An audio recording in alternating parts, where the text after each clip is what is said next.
जय हिंद। मैं रवि मिश्रा आप सभी के लिए जीव विज्ञान 2022 का यूपी बोर्ड का साल पेपर लेके आया हूँ। जैसा कि स्क्रीन पे आपको दिखाई दे रहा होगा, इसमें मुद्रित पृष्ठों की संख्या कुल 16 होती है, अर्थात 16 पेज होते हैं। और यह जीव विज्ञान विषय का प्रश्न पत्र है। यहाँ पे दिखाई दे रहा होगा सन 2022 जीव विज्ञान पिछले वर्ष का प्रश्न पत्र है। चलिए हम लोग इसे हल करते हैं। आप देख रहे होंगे 348 GS ये इसका कोड है। हर प्रश्न पत्र का अलग अलग कोड होता है, कोडिंग होती है, और इसी कोड के अनुसार प्रत्येक जिलों में यह पेपर पहुंचाया जाता है। जीव विज्ञान में देखेंगे समय, तो आपके पास पर्याप्त समय रहता है। समय 3 घंटा 15 मिनट दिया जाता है और पूर्णांक 70 नंबर का होता है, क्योंकि 30 नंबर का प्रैक्टिकल होता है। तो प्रैक्टिकल और थ्योरी दोनों मिला के 100 नंबर हो जाएगा। आगे चलते हैं। प्रश्न पत्र में हम देखेंगे प्रारंभ के 15 मिनट परीक्षार्थी को प्रश्न पत्र पढ़ने के लिए दिए जाते हैं, इसलिए प्रश्न पत्र को इत्मीनान से पढ़ना होगा। उसके बाद इसे सॉल्व करना प्रारंभ करना होगा। सभी प्रश्न अनिवार्य हैं, निर्देश भी दिए गए हैं। इन निर्देशों को बहुत ध्यानपूर्वक पढ़िए। सभी प्रश्न अनिवार्य हैं, किसी भी प्रकार का कोई प्रश्न आपको छोड़ना नहीं है, सभी अटेम्प्ट करने हैं। आवश्यकता अनुसार अपने उत्तरों की पुष्टि नामांकित चित्र द्वारा करना है। डायग्राम भी आपको बनाने हैं। प्रत्येक प्रश्न के निर्धारित अंक उस प्रश्न के सामने लिखे हुए हैं। All questions are compulsory. Illustrate your answer with labelled diagram wherever necessary, जहाँ जहाँ पे आवश्यक हो। Marks allotted to each question are maintained against it, और सभी प्रश्नों के प्रश्न आपको आगे दिए गए हैं। आते हैं पेज नंबर 2 पे। पहला क्वेश्चन मल्टीपल चॉइस क्वेश्चन, बहुविकल्पी प्रश्न की प्रारंभ होता है। देखेंगे इसमें पहला प्रश्न जो दिया गया था, सही विकल्प चुनकर अपनी उत्तर पुस्तिका में लिखना है। जल परागित पादप का नाम, ऐसे प्लांट का नाम लिखना है जिसमें पॉलिनेशन बाई वाटर द्वारा होता हो। हाइड्रिला दिया है, मटर, नींबू, इनमें से कोई नहीं। इसका आंसर होगा hydrilla. Hydrilla is a right answer. First number. निम्न में से कूट फल क्या होते हैं? ये दूसरा प्रश्न था। कूट फल का मतलब होता है कि फॉल्स फ्रूट। तो याद रखिएगा, फॉल्स फ्रूट में आपके सेब आता है, अनानास आता है, ये सभी फॉल्स फ्रूट में आते हैं। अर्थात वे फॉल्स फ्रूट कहलाते हैं जिन फलों का निर्माण परिपक्व अंडाशय अर्थात मेच्योर ओवरी से छोड़कर पुष्प के अन्य भाग से होने लगता है, तो उसे हम फॉल्स फ्रूट कहते हैं। अगला क्वेश्चन है क्वेश्चन नंबर 3, जो आपके स्क्रीन पे दिख रहा है। भ्रूणपोष में गुणसूत्रों की संख्या, भ्रूणपोष बोले तो एंडोस्पर्म, और एंडोस्पर्म हमेशा 3x होते हैं। इसका 3x सही होगा। दूसरा नंबर। अगला प्रश्न देखेंगे, दिया है 112 लघु बीजाणुओं के निर्माण हेतु लघु बीजाणु मात्र कोशिका में कितने अर्धसूत्री विभाजन होंगे? तो इसमें यह पूछा जा रहा है कि माइक्रोस्पोर मदर सेल में अगर माइक्रोस्कोप का फॉर्मेशन होगा तो कितने बार मियोसिस डिवीज़न होगा? अगर इसे देखा जाए तो हम सब जानते हैं कि एक सेल में अगर मियोसिस डिवीज़न एक बार होता है तो 4 माइक्रोस्पोर का फॉर्मेशन होता है, और अगर एक 112 माइक्रोस्पोर चाहिए तो इसका मतलब कि इसको कितनी बार विभाजन करना पड़ेगा, इसको अब 4 से डिवाइड कर देंगे। तो 4 से डिवाइड जब करेंगे तो 4 2 जा 8 3 2 और 4 8 जा 32 अर्थात 28। इसमें देखेंगे कौन सा ऑप्शन 28 का है, तो ये देखेंगे यह 28 है, सेकंड ऑप्शन यह सही होगा। क्योंकि याद रखिएगा कि लघु बीजाणु मात्र कोशिका में से एक अर्धसूत्री विभाजन द्वारा 4 लघु बीजाणुओं का निर्माण होता है। तो 4 का निर्माण अगर 1 से होगा तो 112 का 28 बार डिवीज़न होने से, मियासिस डिवीज़न होने से कंप्लीट हो जाएगा। अगला क्वेश्चन हम देखते हैं। देखिए पहले क्वेश्चन का choose the correct option and right in your answer book. इसी का इंग्लिश वर्जन भी देगा। सभी जीव विज्ञान के छात्रों से मेरा ये सुझाव है कि प्रश्न पत्र को हिंदी और इंग्लिश दोनों वर्जन में पढ़ेंगे, तब उनको आंसर देने में ज़्यादा सुविधा होगी। The name of plant pollinated by water is, मैंने बताया हाइड्रिला। इंग्लिश वालों के लिए भी बता दूं, हाइड्रिला होगा। अगला question, which one of the following is a false fruit. हमेशा याद रखिएगा फॉल्स फ्रूट, इसमें सिंपल सा एप्पल दिया है, हम सब पढ़ते आ रहे हैं apple. The number of chromosome in endosperm, endosperm में जो क्रोमोसोमों की संख्या होती है वो 3x होती है। अगला है, how many meiotic division are required to produce 112 microspore from microspore mother cell. 28 अभी मैंने ऊपर करके इसको बताया है। एक चीज़ यहाँ पे इंडोस्पर्म पे 3x कैसे होता है, तो यह मैं आपको बता दूं कि अगर आप किसी पौधे का ओव्यूल देखेंगे तो यहाँ पे एंटीपोडल सेल होंगे, यहाँ पे बगल में सिनेरिड होगा, एग सेल होगा और बीच में पोलर न्यूक्लियाई होता है।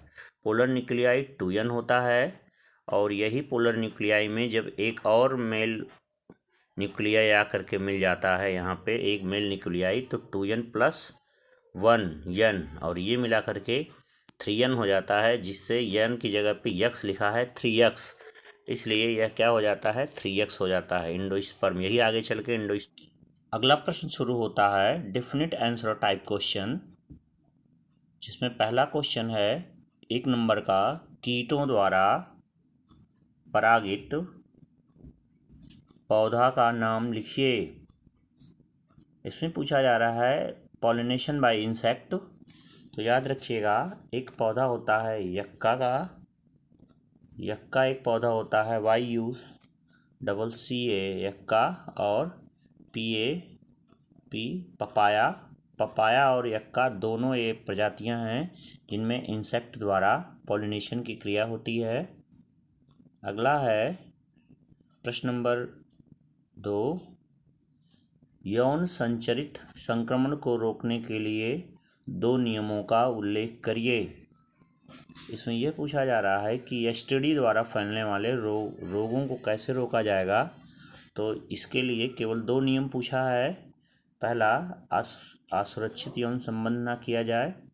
दूसरा, यौन संबंध बनाते समय कंडोम का प्रयोग किया जाए। निश्चित तौर पे अपने ही लाइफ पार्टनर के साथ सेक्सुअल इंटरकोर्स आदि किया जाए। यह एक यौन संचरण रोकथाम का उपाय है। मानव में गुणसूत्रों की संख्या कितनी होती है? तो मानव में गुणसूत्रों की संख्या 46 होती है और इसको 23 पेयर भी लिख सकते हैं। चाहे 23 पेयर लिखें चाहे 46, दोनों लिख सकते हैं, दोनों में से एक ही।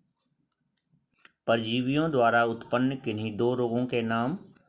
तो पैरासाइट द्वारा उत्पन्न 2 रोगों के नाम में आप एक लिख सकते हैं सिफिलिस गोनेरिया। सिफिलिस और गोनेरिया ये बैक्टीरिया द्वारा उत्पन्न रोग हैं जो पैरासाइट होकर के बॉडी में रहते हैं और रोग उत्पन्न करते हैं। और भी हैं कैसे रोग, उनका भी नाम लिख सकते हैं, जैसे फाइलेरियासिस, फाइलेरिया रोग आदि। राष्ट्रीय उद्यानों की स्थापना के 2 उद्देश्य। अगला क्वेश्चन है राष्ट्रीय उद्यान बनाए गए नेशनल पार्क, उनका क्या उद्देश्य था? तो विलुप्त होती प्रजातियों को बचाना, पहला था विलुप्त हो रही प्रजातियों को बचाना। दूसरा यह था अपने जो संसाधन है जैविक संसाधन, जैव विविधता को बचाए रखना और वन्य जीवों को सुरक्षा देना तथा वन्य को बचाए रखना। इसी क्वेश्चन का इंग्लिश वर्जन है right the name of the plant pollinated bye insects. मैंने जैसे ऊपर बताया यक्का और papaya. Maintain 2 methods for control sex transmitted infections. Sex transmitted infections में कौन कौन से मेथड यूज़ होते हैं? तो ये हमने बताया, ये इसका इंग्लिश वर्जन है। इसके बाद में आता है how many chromosomes are found in human में कितने क्रोमोसोम्स फाउंड होते हैं, कितने पाए जाते हैं? 46 या फिर 23 पेयर। जरूर बताइएगा 23 जब भी लिखिएगा इसके साथ पेयर जरूर लिखिएगा, तभी ये राइट होगा। Maintain the name of any 2 disease caused by parasites. कोई 2 डिजीज़ के नाम बताने हैं जो पैरासाइट द्वारा होता है, जैसे मैंने बताया सिफिलिस, गोनेरिया, etc। अगला है write 2 aims of establishing the national park. कोई भी 2 एम देना है, कोई भी जिससे कि नेशनल पार्क का इस्टेब्लिश हुआ हो। तो मैंने बताया कि प्लांट एंड एनिमल्स रिजर्व करने के लिए, उनका प्रोटेक्शन करने के लिए। अगला प्रश्न शुरू होता है प्रश्न नंबर 3, जो अति लघुत्तरी प्रश्न है, very short answer type of questions, जो कि 2 नंबर के हैं। आते हैं, पहला प्रश्न है इसमें भक्षी तथा भक्ष्य को परिभाषित कीजिए तथा शाकाहारियों का संक्षेप में वर्णन कीजिए। इसमें यह है कि आप जानते हैं एक होता है प्रेडेटर जो कि किसी को खाता है, और दूसरा वो होता है जो कि भोज्य के रूप में बनता है। तो भक्षी और भक्ष्य दोनों को परिभाषित करना है कि कौन से शाकाहारी जीव ऐसे हैं। शाकाहारी क्या करते हैं, ये पौधों का भक्षण करते हैं, और शाकाहारियों को फिर, जैसे पौधे का भक्षण कौन करता है, शाकाहारी, फिर इन्हें मांसाहारी खाता है। और तो इनका क्या रिलेशन है, क्या परिभाषाएं हैं, ये लॉन्ग 2 नंबर के क्वेश्चन में आप इसे हल करेंगे। सहभोजिता से आप क्या समझते हैं, एक उदाहरण दीजिए। सहभोजिता का मतलब होता है कि इसमें आप अगर ध्यान से देखेंगे तो सहभोजिता में अगर मान लीजिए एक जीव ए है, सपोज दैट एक जीव ए है, एक जीव बी है, तो इसको लाभ, ए को लाभ हो रहा लेकिन बी को किसी भी प्रकार का कोई नुकसान या लाभ नहीं हो रहा है। मतलब एक को ये लाभ दे रहा है लेकिन दोनों एक दूसरे के साथ रहते हैं। जब 2 जीव एक दूसरे के साथ रहें, इसमें से एक का लाभ हो और दूसरे को कोई हानि या लाभ ना हो, तो उसे सहभोजिता कहते हैं। और इसका उदाहरण है आम के पौधे पर पाए जाने वाला या उगने वाला आर्किड। आपने देखा होगा आम के पौधे पर आर्किड उगता है, तो आर्किड को तो लाभ होता है कि उसे आवास और भोजन मिलता है, लेकिन आम को इससे ना लाभ होता है ना हानि होती है। मैंगो प्लांट के ऊपर आर्किड दिखाई देता है। अगला है अनुकूलन। अनुकूलन क्या होता है, एडाप्टेशन। तो इसकी इंग्लिश होती है एडाप्टेशन। याद रखिएगा, पौधों का अपने बाह्य वातावरण के अनुसार ढाल लेने की प्रक्रिया या बदल लेने की प्रक्रिया एडाप्टेशन या अनुकूलन कहलाती है। और इसमें पूछा जा रहा है कि जो लौणोद्भिद पौधे हैं ये कैसे अपने आप को ढालते हैं। तो इनके तने में भी चेंजिंग आता है, लीफ में भी चेंजिंग आता है, और रूट में भी चेंजिंग आता है। तो याद रखिएगा स्टेम, रूट और लीफ तीनों में परिवर्तन दिखाई देता है, और तब ये अपने वातावरण के अनुसार अपने आप को ढाल पाते हैं। तो ये क्वेश्चन था 2 नंबर का। अगला क्वेश्चन है मानव शुक्राणु का एक नामांकित चित्र बनाइए। ये बार बार क्वेश्चन पूछा जाता है। इसका होगा एक स्पर्म का चित्र आपको बनाना है। आपको स्पर्म का चित्र दिखाई दे रहा होगा, इसमें ये टेल है, हेड पर एक्रोसोम दिखाई दे रहा होगा, और बीच में न्यूक्लियस, माइटोकॉन्ड्रिया आदि दिखाई दे रही है। अगला है मेंडल के प्रभाविता नियम का वर्णन कीजिए। मेंडल का फर्स्ट लॉ पूछा जा रहा है। इसमें यह होता है कि किसी भी एक जोड़ी विपरीत लक्षणों के बीच जो कि शुद्ध हों, उनके बीच, जैसे कि टाल है और ड्वार्फ है, इन दोनों के बीच क्रॉस कराया जाता है तो कैपिटल टी स्मॉल टी आता है। इसी को परिभाषित करना है, बताना है कि जब किसी भी लक्षण को लेकर के, उनके एक जोड़ी विपरीत लक्षणों के लेकर के उनके बीच क्रॉस कराया जाता है तो F1 पीढ़ी में केवल प्रभावी लक्षण ही दिखाई देते हैं, जबकि अप्रभावी लक्षण सुप्त होते हैं। इसे मेंडल के प्रभाविता का नियम कहते हैं। इसी चीज़ का इंग्लिश वर्जन है defined predator and prey. Defined predator and prey and explain in brief about herbivorous predators. What do you mean by communalism? Give an example.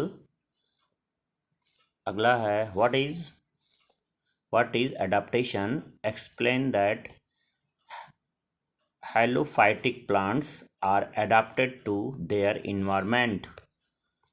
अगला क्वेश्चन है draw labeled diagram of a sperm of a man. अगला question है describe the Mendel's law of dominance. आते हैं question number 4 पे। यह है short answer type question, जिन्हें हम लघु उत्तरीय प्रश्न कहते हैं। पहला प्रश्न है सिद्ध कीजिए कि डीएनए ही आनुवंशिक पदार्थ है। तो इसका ग्रिफिथ ने एक प्रयोग किया था जिसमें उन्होंने सिद्ध किया था कि डीएनए ही एक आनुवंशिक पदार्थ है। तो इसमें इसी चीज़ को दिखाना है, इसका प्रयोग आपको दिखाई देना है। इसके लिए हमारे डिस्क्रिप्शन बॉक्स में वीडियो पड़ा है, उसमें आप जाके देख सकते हैं। अगला है संक्षिप्त टिप्पणी लिखिए। संक्षिप्त टिप्पणी में देखेंगे एक केवल 60 नोट्स लिखने हैं। पहला है उत्परिवर्तन, जिसे हम म्यूटेशन बोलते हैं। 1.5 नंबर के हैं दोनों क्वेश्चन। और दूसरा है आरएनए, तो म्यूटेशन और आरएनए दोनों पे टिप्पणियाँ लिखनी हैं। अगला क्वेश्चन है बीज तथा फल, सीड एंड फ्रूट, विकास के महत्व का उल्लेख करना है। किस प्रकार से सीड हुआ और सीड के साथ साथ फल दोनों डेवलप हुए। तो सीड आप जानते हैं क्या होता है कि जब एग सेल एक पोलन न्यूक्लियाई के साथ फ्यूज करती है तो फिर सीड का फॉर्मेशन होता है। और फ्रूट जब होता है पोलर न्यूक्लियाई एक पोलन न्यूक्लियाई के साथ फ्यूज करता है तो वहाँ पे फ्रूट का फॉर्मेशन होता है। और फ्रूट की परिभाषा भी होती है मैच्योर एंडोस्पर्म डेवलप करके फ्रूट का फॉर्मेशन करता है। अगला है बायोपायरेसी तथा पेटेंट क्या होते हैं। बायोपायरेसी मतलब कि किसी भी देश या किसी भी व्यक्ति द्वारा जैविक पदार्थ का बनाना तथा इसे बिना उसके परमिशन के किसी दूसरे संस्था या दूसरे देश या व्यक्ति द्वारा प्रयोग करने को बायोपायरेसी कहते हैं। जैविक पदार्थों का होता है। और पेटेंट क्या होता है, जब कोई संस्था या कोई देश या कोई व्यक्ति किसी भी जैविक पदार्थ को अपने नाम से करा लेती है कि इसका उपयोग वह केवल एकमेव कर सकती है, उसे हम पेटेंट कहते हैं। तो ये याद रखिएगा, बायोपायरेसी और पेटेंट ये भी खूब पूछा जाता है। Prove that DNA is a genetic material, write short notes on the following mutation and RNA, describe the importancy of seed and fruit development. C question है explain in brief biopiracy and patent. अगला question number है 3 number का, आवृत्तबीजी पौधों के आर्थोट्रोपस बीजांड के लंबवत काट का नामांकित चित्र बनाइए तथा इसका वर्णन करिए। तो इसका चित्र आपको स्क्रीन पे अभी दिखाई दे रहा होगा। आवृत्तबीजी पौधों के आर्थोट्रोपस ओव्यूल का इसमें चित्र दिखाना है, इसके बारे में लिखना भी है। सहजीविता सिम्बायोसिस से आप क्या समझते हैं, उदाहरण सहित बताना है। तो सिम्बायोसिस याद रखिएगा जिसमें दो जीव हों, एक ए हो और एक बी हो, ये दोनों एक दूसरे को लाभ पहुंचाते हों, दोनों एक दूसरे को लाभ पहुंचाते हों तथा हानियां किसी को ना हो, इसे सिम्बायोसिस कहते हैं। और इसका एग्जाम्पल बहुत ही बेहतर है जो हम कई दिनों से पढ़ते आ रहे हैं आप सभी, वह है लाइकेन। इसका उदाहरण है लाइकेन, जिसमें एल्गी और फंगस दोनों का सिम्बायोसिस दिखाई देता है। अगला है जीवों के 4 प्रमुख लक्षण लिखिए। किसी भी जीवधारी के 4 प्रमुख लक्षण। तो पहले उनकी बॉडी सेल की बनी होती है, उसमें मेटाबॉलिक प्रोसेस की प्रक्रियाएं होती हैं, वो रिप्रोडक्शन करता है, अपने समान संतान उत्पन्न करता है। और चौथा ये कह सकते हैं कि वह न्यूट्रिशन करता है, रिस्पायरेशन करता है, एक्सक्रीशन करता है, उसमें ग्रोथ होती है, डेवलपमेंट होती है, etc। बहुत से लक्षण आप लिख सकते हैं। निम्न पर टिप्पणी लिखें। दलहनी पौधों की भूमि उर्वरा शक्ति बढ़ाने में भूमिका। बहुत ही अच्छा क्वेश्चन है।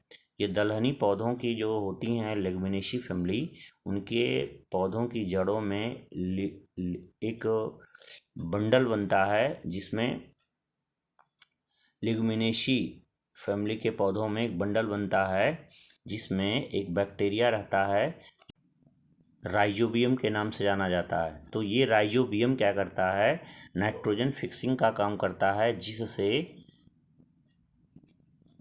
राइजोबियम नाइट्रोजन फिक्सिंग के काम करता है, जिससे पौधे नाइट्रोजन को नाइट्रेट में बदल दिया जाता है, जिससे पौधे उसको उपयोग कर पाते हैं और भूमि की उर्वरा शक्ति बढ़ती है। अगला है शुक्रवाहिका उच्छेदन, वैसेक्टॉमी।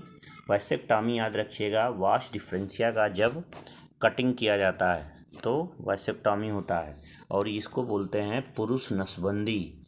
वैसेक्टॉमी को पुरुष नसबंदी कहा जाता है, जिसमें पुरुष की वैसे वास डिफरेंशिया नली को काटकर आपस में जोड़ दिया जाता है, पुरुष नसबंदी कही जाती है। अगला क्वेश्चन है क्वेश्चन नंबर 5, जो इसी का इंग्लिश वर्जन है। Draw a level diagram of L S of an orthotropous ovule of an angiospermic plant and describe in brief. B question है what do you mean by symbiosis, explain the which suitable examples, write about 4 characters, write about 4 characteristics of living beings, और write short notes on the following. इनके short note लिखने हैं। Role of leguminosae plants, increasing the fertility of soil, increase करना, और vasectomy. अगला देखेंगे, अगला question number 6। पहला, जैव नियंत्रक कारक के रूप में सूक्ष्म जीवों का एक विवरण लिखिए। आपको इसमें ये बताना है कि जैव नियंत्रक कारक, जैसे कि कोई भी बायो कंट्रोलर के रूप में हम माइक्रोब्स का उपयोग कहाँ पे करते हैं, सूक्ष्म जीवों का, उसका एक डिस्क्रिप्शन देना है आपको, जो आपको यहाँ पे स्क्रीन पे दिखाई दे रहा होगा। आप इसे विस्तृत तौर पे, इसको 3 नंबर का क्वेश्चन है, तो इसको पूरा लिखना होगा। अगला है आवृतबीजी पादप में नर युग्मोत्थित के विकास का सचित्र वर्णन। याद रखिएगा, इसमें मेल गैमेटोफिटिक का डेवलपमेंट कैसे एंजियोस्पर्मिक प्लांट में होता है, इसका केवल फिगर देना है, सचित्र वर्णन भी करना है नहीं, केवल फिगर नहीं देना है बल्कि लिखना भी है, डिस्क्रिप्शन भी देना है और फिगर भी देना है।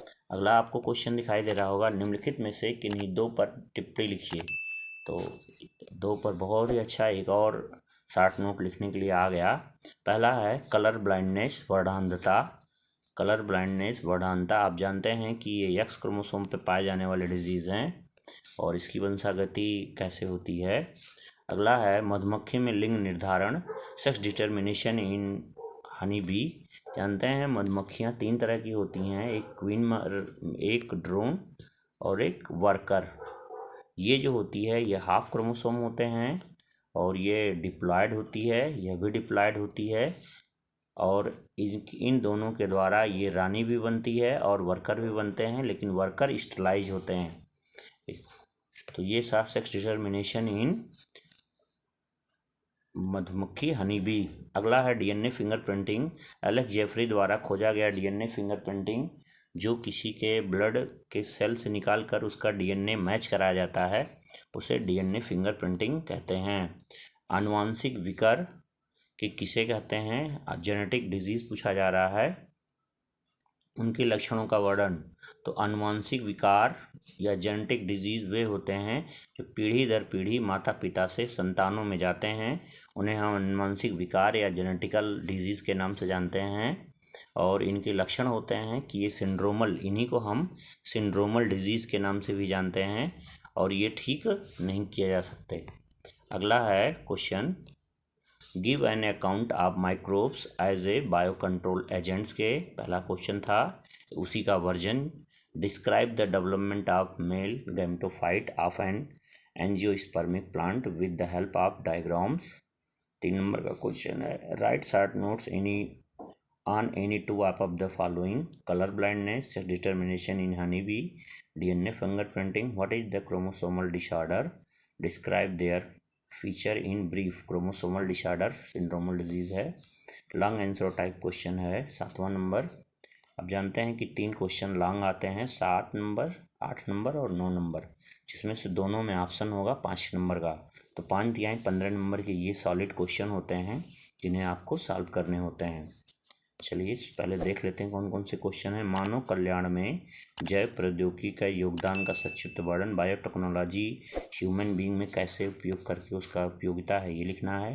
या फिर एक और क्वेश्चन इसी के साथ निम्न से 2 पर टिप्पणियाँ लिखना है, संक्षिप्त टिप्पणी। पहला है बीटी बैसिलस थोरेंजेसिस, बीटी का पूरा नाम दे दिया है। और जानते हैं कि आप बायोटेक्नोलॉजी के द्वारा आज के समय में बीटी बैगन, बीटी आलू, बीटी टमाटर आदि बनाए जा रहे हैं। तो इसके बैसिलस थोरेंजेसिस से ट्रीटमेंटेड, और ये कीट पतंगी रोधी होते हैं इस प्रकार के फल। अगला है इंसुलिन, बायोटेक्नोलॉजी द्वारा आज के समय में इंसुलिन का भी फार्मेशन किया जा रहा है। जो बड़े पैमाने पर इंसुलिन लग रहा है वो बायोटेक्नोलॉजी का है। जीन थेरेपी, आज के समय में जीन को बदल करके या जीन में परिवर्तन करके जीन थेरेपी भी कर रहे हैं। राइट, इसी का इंग्लिश वर्जन है 7 क्वेश्चन का। Right in brief the contribution of biotechnology in human welfare, right short notes on any two of the following. ये देखेंगे, right any two of the, पहला बीटी और अगला है इंसुलिन, और ये इंसुलिन और जीन थेरेपी। आगे बढ़ते हैं, क्वेश्चन नंबर 8, पारिस्थितिकी अनुकूलन किसे कहते हैं? सिद्ध कीजिए कि मरुद्भिद पौधे अपनी आंतरिक रचना के आधार पर पर्यावरण के अनुकूलन होते हैं। एडाप्टेशन से क्वेश्चन है ये। इसमें इकोसिस्टम एडाप्टेशन क्या होता है, इकोलॉजिकल एडाप्टेशन। इसमें मरुद्भिद जो रेगिस्तान में पाए जाते हैं पौधे, वो उनकी पत्तियां कांटों में रूपांतरित हो जाती हैं, तने जो होते हैं वो फ्लैक्सी हो जाते हैं, मोटे हो जाते हैं, उसमें जेली पदार्थ भर जाता है। तो ये उनके सब लक्षण हैं एडाप्टेशन। उनकी जड़ें बहुत गहराई तक जाती हैं, उनमें स्टोमेटा कम होते हैं या रात के समय खुलते हैं, सनकेन स्टोमेटा होते हैं, आदि लक्षण हैं एडाप्टेशन। अगला क्वेश्चन है, इनमें से इन 2 पर टिप्पणी लिखना है। एलर्जी क्या होती है? जब हमारी इम्यूनिटी पावर बहुत ही ज़्यादा एक्टिवेट हो जाती है तो एलर्जी का रूप लेती है। स्तन ग्रंथियाँ क्या होती हैं, इनके बारे में। एकल कोशिका सेल जैसे स्पाइरुलिना जो एक कोशिकीय होते हैं, उनसे प्रोटीन कैसे प्राप्त होता है, ये चीज़ क्लोरेला, स्पाइरुलिना etc। अगला है, what is the ecological adaptation, prove that on the basis. ये देखेंगे, what is the ecological adaptation, prove that on the basis of anatomical characters xerophytes are the adapted to their environment. अगला question है, write short notes on any 2 of the following, allergy, memory gland and single cell protein. 3 short note हैं। Last question का Hindi version 9वें number का है। जैव विविधता को परिभाषित कीजिए तथा इसके महत्व पर प्रकाश डालिए। जैव विविधता का मतलब बायोडाइवर्सिटी क्या होती है? किसी भी क्षेत्र में पाए जाने वाले जीवों की विविधता को बायोडाइवर्सिटी, जितने प्रकार के जीव पाए जाते हैं और इसकी क्या महत्व है, मतलब उस क्षेत्र में बायोडाइवर्सिटी ज़्यादा है। पर्यावरण से आप क्या समझते हैं, व्हाट इज़ द इन्वायरमेंट, उसके किसी भी जीव के चारों तरफ पाए जाने वाला बायोटिक एबायोटिक फैक्टर पर्यावरण कहलाता है, कंपोनेंट। इसको साफ तथा स्वच्छ रखने के कुछ उपाय, आपको इन्वायरमेंट के स्वच्छ रखने के उपाय बताने हैं। इसी क्वेश्चन का इंग्लिश वर्जन है define biodiversity and write its importancy, या फिर what do you mean by environment, what do you mean by environment, suggest some suitable measures to keep in neat and clean. अब आपका ये ख़त्म होता है ये पेपर। ये अनसॉल्व पेपर आपको कैसा लगा आप इसको कमेंट बॉक्स में जाकर ज़रूर बताइएगा। और हमारे channel Ravi Mishra biology channel को सब्सक्राइब कीजिएगा, लाइक कीजिएगा, शेयर कीजिएगा। वीडियो देखने के लिए बहुत बहुत बहुत धन्यवाद।